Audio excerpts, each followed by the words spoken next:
Келіңіздер, анда месе мен азыр сахнаға bir алп кудулды чакырам. Сиздер ошондой кол чабуулары менен, кыйкырыктары менен тосуп алыңыздар. Манас Аяш атабыздын кандосу, биздин атабыз Жанибек Алыкуловду чакырам.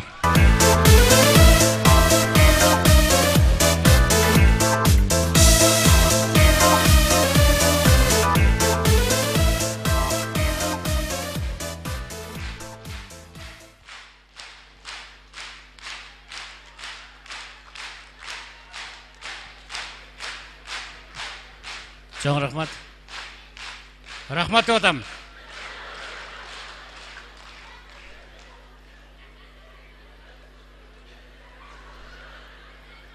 Ey atandın görürdün dünya, anlamına degençe, açıp bile gözді жомғанша, Allah kanını şak koyup, arkasını жерге tak koyup, burutun жолу vırgıtıp, sakalın jollup çыңırıp, Berdibектің баласы, Kuduldардың manası, Sanjардың çıkıp atağı, razı bolu arbağın, hey!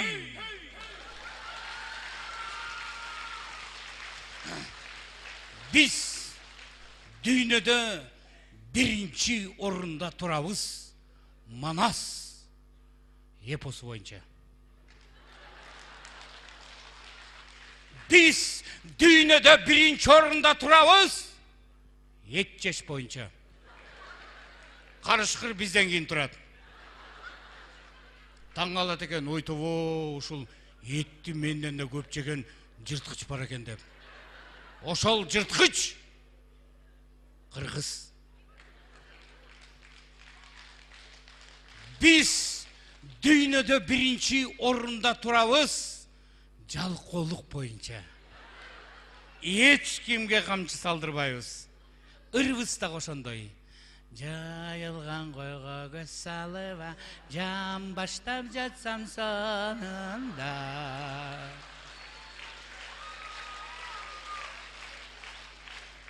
Biz dünyada birinci orunda turabız сүйүү боюнча. Өтө катуу сүйөбүз. Мисалы үчүн англичандын аялы бар, ойношу бар, ал болгону аялын эле сүйөт. Ойношун сүйбөйт. Француздун аялы бар, ойношу ал эми французда экөөнү тең сүйөт. Орустун аялы бар, ойношу бар, бирок ал аракты сүйөт.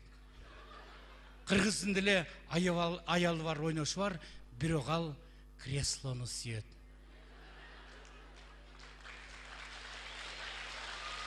Кресло үчүн жанын берет. Революция кылат. Мылтыкка каршы таш менен чыгат. Сүйүүнүн күчү керемет. Биз дүйнөдө биринчи орунда турабыз ак көңүлдүк боюнча. Мына Кытай сура электе үзөңгү кушту кармата бердик. Каркара менен пансионатты казак туугандарга на Акаевти Москва сурады эле ма. Бакиевти Беларусь на. 1 миллион кыргыз керек деп Россия сурады эле ойлонгон жокпуз.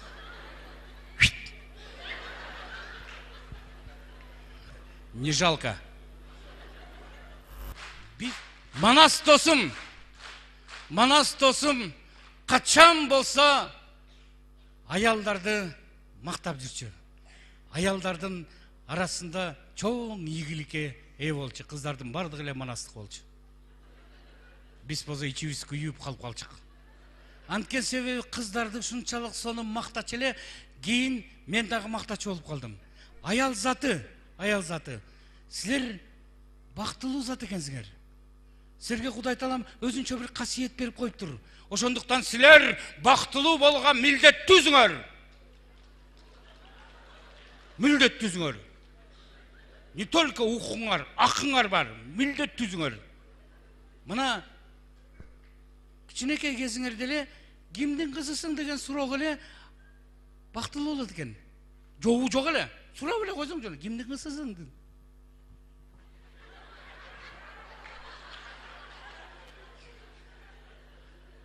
Кимдин сүйгөн жарызың деген суроого бактысы тоодой болот экен.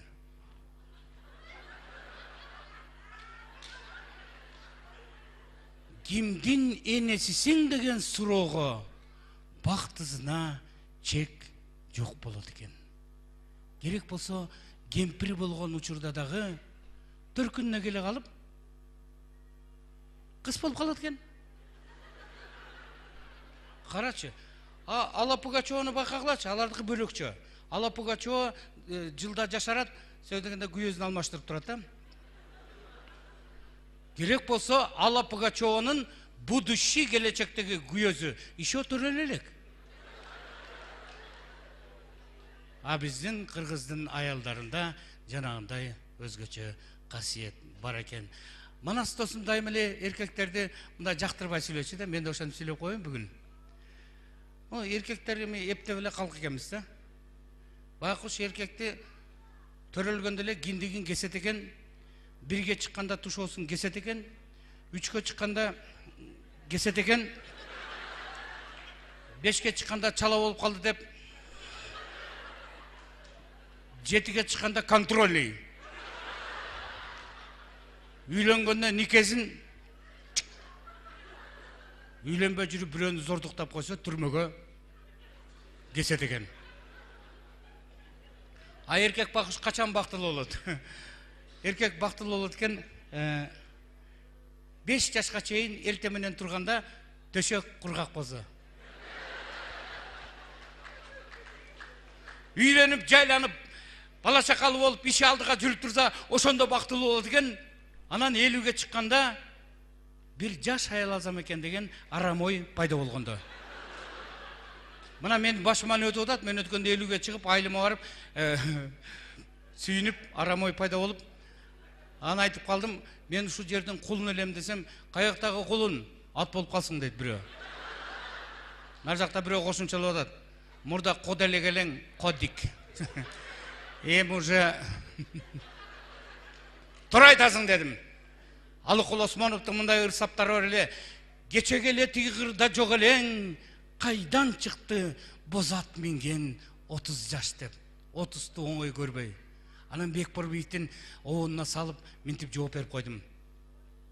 Кечеге эле тиги кырда жок элең, кайдан чыктың эй, эшек минген 50 жаш. Кечеге эле тиги кырда жок элең, кайдан чыктың ай, азо минген 60 деп аянычтуу ырдап туруп айттым. Эркек киши 60ка чейин ойношу бар болсо, ошондо бактылуу болот экен. Анан 75ке чыкканда, эрте менен турганда төшөк кургак болсо, ошондо бактылуу болот экен. Эркектер капа болбогула. Барыбыздын башыбызда бар, бирок мен силерге каалар элем 100гө чыккыла. Анан 100гө чыккандан кийин кемпириңер төшөгүңөрдү эрте менен ачканда төшөгүңөрдүн кургак болушу. Жаныбек Алкулов.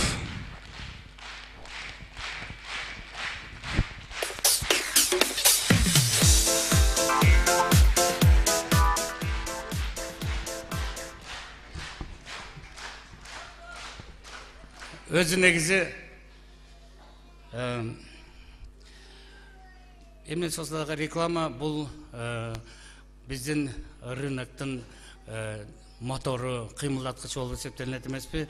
Андыктан биздин афишалар ар бир столбага илинет, анан столбада афиша минтип илинет башында. О, концерт! Концертке келгиле. Кимдин дейсиң? Жаныбек Алкулов Шорпонун. Качан болот дейсиң, кайерде болот дейсиң, бу жерде жазылган. Өзүм. Баазы канча дейсиңби? Ылдый жакта жазылган. Кел эле концертке. Келбесең кой, эмне сөгүнүп атасың? Өзүң ошондойсуң. А сен эмне таш менен эмелеп турасың? Көзгө тийсем не болот? Атаң айтам сени. Баланы ыйлатпай тур, ей. Ыйлатпа дейм баланы. Өзүң билесиң, оозуна эмне салышты. Бир малда жаан жаап кетет. О, концерт. Концертке келе, жакшы концерт. О. Алаңгыча шамал жүрүп кетет.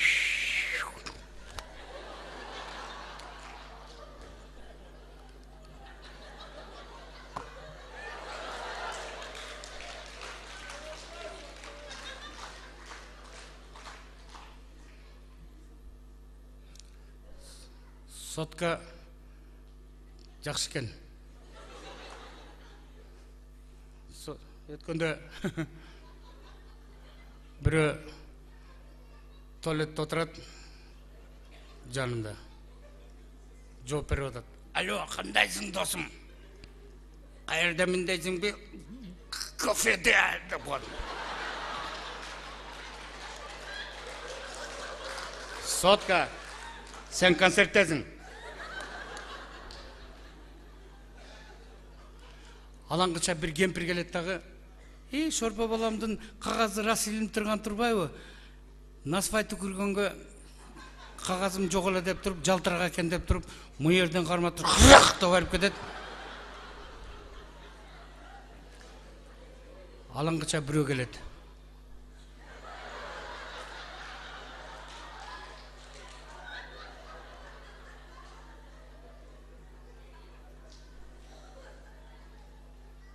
Kimdiki? Kimdiki? Kimdiki? Meniki. Деп афишаны көрөт. Афиша жакшы эле каршылык көрсөтөт.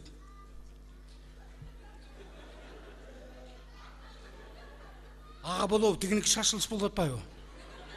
Айт уйт дегенче болбо, муну жерден кармап туруп, кыракта барып кетет. Ошо жигит барган жака мен да бардым.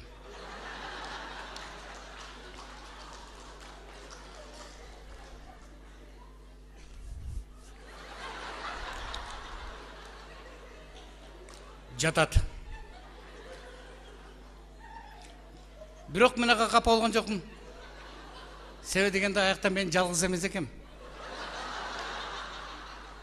Керек болсо атагы таш жарган, даңкы дүйнөнү дүңгүрөткөн адамдардын афишалары менен, өтпөй калган, өтүп калган депутаттардын афишалары менен чогуу элибизге жок дегенде ошо жагынан пайдабыз тийип атканына сыймыктанып койдум. Жаныбек Алыкулов.